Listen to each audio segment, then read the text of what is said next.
ಭಾರತ ಮತ್ತು ಬಾಂಗ್ಲಾದೇಶ್ ಕ್ರಿಕೆಟ್ ಮಂಡಳಿಗಳ ನಡುವೆ ಇದೀಗ ದೊಡ್ಡ ಜಗಳವೇ ಶುರುವಾಗಿದೆ. ಹಾಗಾದ್ರೆ ಭಾರತ ಮತ್ತು ಬಾಂಗ್ಲಾದೇಶ್ ಕ್ರಿಕೆಟ್ ಮಂಡಳಿಗಳ ನಡುವೆ ನಡೆಯುತ್ತಿರುವಂತಹ ದೊಡ್ಡ ಜಗಳ ಏನು ಎಂಬುದರ ಕಂಪ್ಲೀಟ್ ಡೀಟೇಲ್ಸ್ ಅನ್ನ ಈ ವಿಡಿಯೋದಲ್ಲಿ ನಾವು ನಿಮ್ಮ ಜೊತೆ ಶೇರ್ ಮಾಡಲಿದ್ದೇವೆ. ಈ ಸುದ್ದಿಯ ಡೀಟೇಲ್ಸ್ ಅನ್ನ ಕೊಡುವುದಕ್ಕಿಂತ ಮುಂಚೆ ನೀವು ಟೀಮ್ ಇಂಡಿಯಾದ ಅಭಿಮಾನಿಗಳಾಗಿದ್ದಲ್ಲಿ ಈ ವಿಡಿಯೋಕ್ಕೊಂದು ಲೈಕ್ ಮಾಡಿ. ಹಾಗೆ ಟೀಮ್ ಇಂಡಿಯಾ ಜನವರಿ 11ರಿಂದ ನ್ಯೂಜಿಲೆಂಡ್ ಎದುರು ಆರಂಭಗೊಳ್ಳಲಿರುವ 3 ಏಕದಿನ ಪಂದ್ಯಗಳ ಏಕದಿನ ಸರಣಿಯನ್ನ ಗೆದ್ದುಕೊಳ್ಳುತ್ತದೆ ಅಂತ ನಿಮಗೆ ಅನಿಸುತ್ತದೆಯೋ ಅಥವಾ ಇಲ್ಲವೇ ಎಂಬ ನಿಮ್ಮ ಅನಿಸಿಕೆಯನ್ನ ತಪ್ಪದೆ ಕಮೆಂಟ್ ಬಾಕ್ಸ್ ಅಲ್ಲಿ ತಿಳಿಸಿ. ಕೂಡ ಇತ್ತೀಚೆಗೆ ಮುಕ್ತಾಯಗೊಂಡಂತಹ IPL ಸೀಸನ್ 19ರ ಹರಾಜಿನಲ್ಲಿ KKR ತಂಡ ಬಾಂಗ್ಲಾದೇಶ್ ತಂಡದ ವೇಗದ ಬೌಲರ್ ಆಗಿರುವಂತಹ ಮುಸ್ತಫಿಜುರ್ ರೆಹಮಾನ್ ಅನ್ನ ಬರೋಬ್ಬರಿ 9.5 ಕೋಟಿ ರೂಪಾಯಿಗಳನ್ನು ಕೊಟ್ಟು ಖರೀದಿ ಮಾಡಿತ್ತು. ಹೀಗೆ IPL ಸೀಸನ್ 19ರ ಹರಾಜಿನಲ್ಲಿ ಮುಸ್ತಫಿಜುರ್ ರೆಹಮಾನ್ 9.5 ಕೋಟಿ ರೂಪಾಯಿಗಳಿಗೆ ಹರಾಜಾಗುವುದರ ಮೂಲಕ IPL ಇತಿಹಾಸದಲ್ಲಿ ಅತಿ ದುಬಾರಿ ಮೊತ್ತಕ್ಕೆ ಹರಾಜಾದಂತಹ ಬಾಂಗ್ಲಾದೇಶದ ಆಟಗಾರರೆಂಬ ದಾಖಲೆಯನ್ನ ಮುಸ್ತಫಿಜುರ್ ರೆಹಮಾನ್ ನಿರ್ಮಿಸಿದ್ದರು.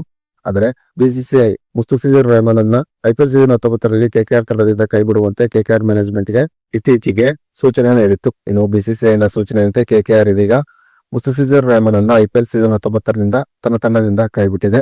ಇನ್ನು ಮುಸ್ತಫಿಜುರ್ ರೆಹಮಾನ್ ಅನ್ನ IPL ಸೀಸನ್ 19ರಿಂದ ಕೈಬಿಟ್ಟ ಮೇಲೆ ಭಾರತ ಮತ್ತು ಬಾಂಗ್ಲಾದೇಶ್ ಕ್ರಿಕೆಟ್ ಮಂಡಳಿಗಳ ನಡುವಿನ ಜಗಳ ತಾರಕಕ್ಕೇರಿದೆ. 2025ರ ಆಗಸ್ಟ್ ನಲ್ಲಿ ಭಾರತ ಮತ್ತು ಬಾಂಗ್ಲಾದೇಶ್ ತಂಡಗಳು 3 ಏಕದಿನ ಮತ್ತು 3 T20 ಪಂದ್ಯಗಳ ಸರಣಿಯನ್ನ ಆಡಬೇಕಾಗಿತ್ತು. ಆದರೆ ಈ ಸರಣಿಯನ್ನ 2026ರ ಆಗಸ್ಟ್ಗೆ ಮುಂದೂಡಲಾಗಿತ್ತು.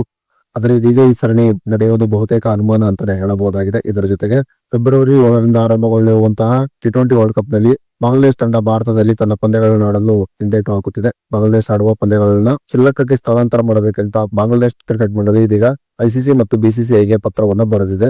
ಸದ್ಯ ಭಾರತ ಮತ್ತು ಬಾಂಗ್ಲಾದೇಶ್ ಕ್ರಿಕೆಟ್ ಮಂಡಳಿಗಳ ಜಗಳ ನೋಡುತ್ತಿದ್ದರೆ ಭವಿಷ್ಯದಲ್ಲಿ ಭಾರತ ಮತ್ತು ಬಾಂಗ್ಲಾದೇಶ್ ತಂಡಗಳು ಬೈಲ್ಯಾಟರಲ್ ಸೀರೀಸ್ ಗಳನ್ನು ಆಡುವುದು ಬಹುತೇಕ ಡೌಟ್ ಅಂತಾನೆ ಹೇಳಬಹುದಾಗಿದೆ.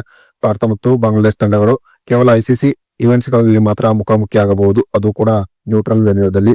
ಇನ್ನು ಭಾರತ ಮತ್ತು ಬಾಂಗ್ಲಾದೇಶ್ ಕ್ರಿಕೆಟ್ ಮಂಡಳಿಗಳ ಈ ಜಗಳದ ಬಗ್ಗೆ ನಿಮ್ಮ ಅನಿಸಿಕೆ ಅಭಿಪ್ರಾಯವನ್ನ ತಪ್ಪದೆ ಕಮೆಂಟ್ ಬಾಕ್ಸ್ ಅಲ್ಲಿ ತಿಳಿಸಿ.